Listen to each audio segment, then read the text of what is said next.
Another day, another candid minute to tell. Time to get into the office. You know how we do. I like to talk my stuff. So let's talk. Welcome to the Candid Minute. This is where Coach Fa, in his car, on his commute, talks his stuff about what he sees and how he feels his way. We appreciate y'all tuning in. Big shouts to the Off the Ball Network. Strap in and let's go.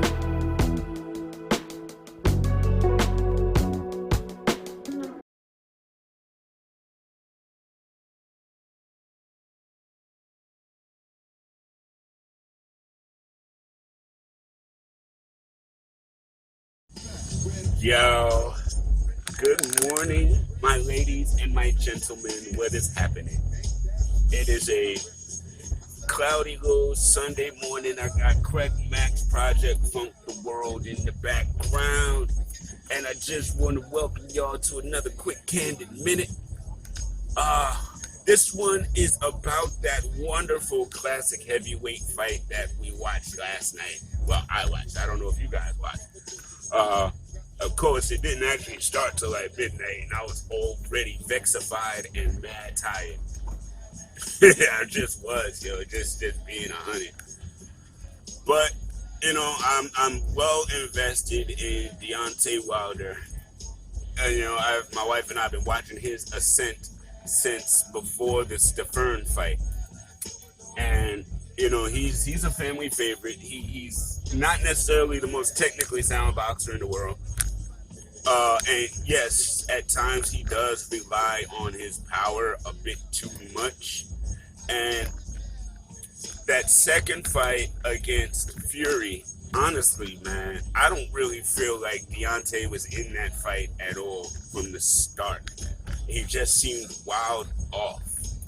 You know what I mean? And then, and for a man who's not necessarily known for making excuses, he made it a lot of quote unquote reasonings for his loss in the second fight. Now, to me, in that first fight, I know folk called it a draw, but I actually felt like the two knockdowns should have put him over.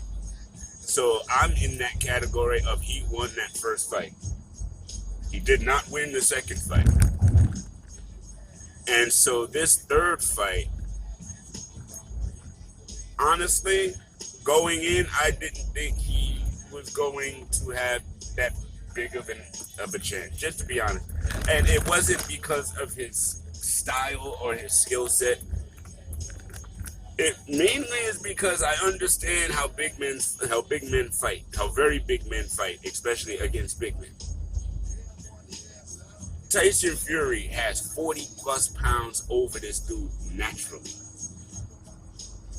So naturally, he's got strength that either matches or is more than what Wilder's doling out. And Wilder gained like an extra 20 pounds for this fight. So he was at like 238.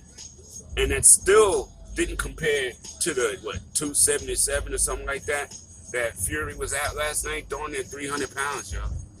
I'm sorry. When it comes to that, if everything else is equal, the part that isn't is the weight. And just like in the second fight, just like in the first fight, Fury leaned on him the entire fight. And I'm sorry, when you do that and you put all your extra girth and your extra weight on the other person's back and shoulders, dude, he was losing energy from round 2. Now, he started off the fight great, in my humble opinion. Those jabs to the body were very, very effective.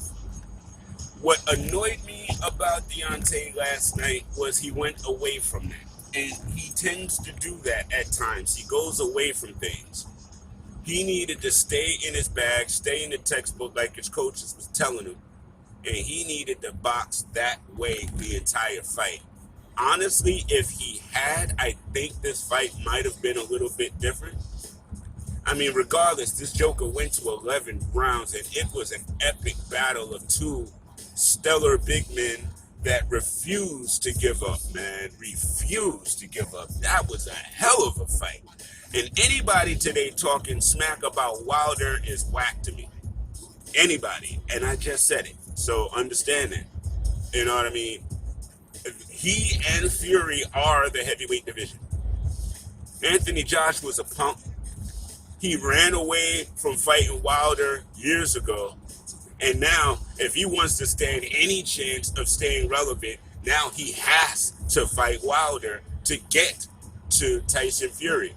And you trying to get this rematch against this bum you just lost to like last month. Dude, man. You lost to Rios, who was wearing the Knicks jersey, and now you lost to this dude. You know, you're damaged goods, bro. You know? So right now, you know, the next fight is Fury against the dude who beat you because he has your title. And honestly, that's also Wilder's next fight. Wilder need to get that dude too to take that belt since you was too scared to fight him. So Joshua, if you really want to stay relevant, you got a whole lot of work to do, bro. You know, and anybody who was like Wilder's legacy is tarnished with a loss, y'all don't know boxing. That performance he put on last night, dude. There's only one person in the heavyweight division that could beat Wilder, and that's Fury. There's only one person. And honestly, in my opinion, the only way Wilder beats Fury is if Wilder somehow puts on 250, 255. He can't put on any more than that because it will kill any athleticism he has left. But it'll give his arms and his shoulders even more power. And honestly, that's what would have done it because he knocked that dude down twice flush. But he couldn't stay it down because, again, at the end of the day, he needed just a little bit more power. But, you know, in a year or so, if everything still comes down to the way it's looking, sign me up for number 4. Sign me up for it. I'll spend my little 80 chips on fight number 4, but only if Wilder is heavier. If Wilder comes into another fight with Fury at like 240 or less, no thank you. You know, because he's not going to be successful with that. But again, I don't want Wilder to put his head down either. Yes, you got knocked out in the 11th round. And I'll be perfectly honest, that referee saved your life. Because if you could have stood up, you would have. And if you could have kept that fight going, you would have. And that would not have been the healthy decision. You know, I mean, again, fights get to a point where they become dangerous. Very, very, very dangerous for, you know, safety and health. And this fight was trending very quickly toward that. And that referee, though, ladies and gentlemen, did a hell of a job the entire fight. You know what I mean? The entire fight. Yo, that referee, he earned his salt last night, man. Yo, I love boxing. I love good boxing. I love entertainment. You know what I mean? And again, I'm a fan of Wilder. So, yeah, it was rough to see him go down. It really was. But at the same time, dude, what an effort. What a fight, man. What a fight. That joint was nuts. I enjoyed that. I was sleepy as heck going in because the fight with the Cuban and the Nigerian wasn't all that. And then the fight with the two heavyweight white dudes wasn't all that. And there was a whole lot of talking and silly Max Kellerman vibes. And I mean, yo, and y'all, listen, I don't like bias. I really don't. And y'all was slobbering all over Tyson Fury the whole freaking fight, man. Y'all made it unbearable for Wilder fans to even enjoy any of the commentary. And even during the fight itself, Andre Ward and them had to be correcting folk, you know what I mean? Because they only telling it one way. That got on my nerves real fast. You know what I mean? But other than the optics and everything else that came with it, the fight itself was dope. You know, the fight itself reminded us why we love boxing. Not just MMA or just pure fighting, but pugilism and boxing.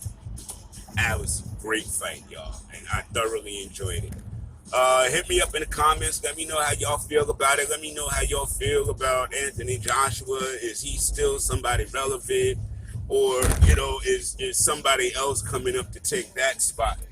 And who else could possibly challenge the top two in the heavyweight division? And that top two being Tyson Fury and Deontay Wilder. So hit me up. Always a pleasure. Thank y'all very much. And we'll talk to you soon. Candid Minute, baby.